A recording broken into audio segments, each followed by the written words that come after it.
డయట్లో pass incident ఇది 1959లో రష్యాలో జరిగిన ఒక రియల్ లైఫ్ హారర్ స్టోరీ అని చెప్పుకోవచ్చు.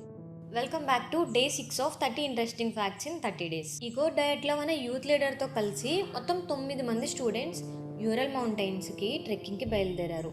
కొన్ని రోజుల తర్వాత వాళ్ళ నుంచి ఎలాంటి ఇన్ఫర్మేషన్ రాలేదు.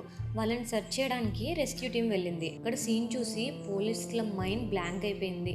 టెంట్ని లోపల నుంచి కట్ చేసి బయటకు పరిగెత్తినట్టు ట్రేసెస్ ఉన్నాయి. బయటేమో ఫ్రీజింగ్ టెంపరేచర్.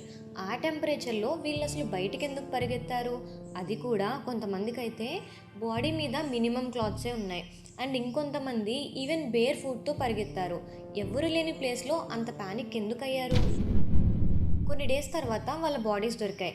కానీ ఆ బాడీస్లో ఉన్న ఇంజరీస్ చాలా మిస్టీరియస్గా ఉన్నాయి. కొన్ని బాడీస్కి ఇంటర్నల్ ఆర్గాన్స్లో సివియర్ ఇంజరీస్ ఉన్నాయి. కానీ బయట మాత్రం ఎలాంటి వూండ్స్ లేవు. అందులో ఒక అమ్మాయికి అయితే టంగ్ కూడా కట్ అయిపోయి ఉంది. అయితే ఒకరి బట్టల మీద కొన్ని రేడియేషన్ ట్రేసెస్ కూడా ఉన్నాయని చెప్పారు. ఈ ఇన్సిడెంట్ గురించి చాలా థియరీస్ ఉన్నాయి. మేబీ యావలాంచ్ అయి ఉండొచ్చని, ఏలియన్స్ వాళ్ళపై అటాక్ చేశారని ఒక theory, or secret military tests ఏవో జరిగాయని.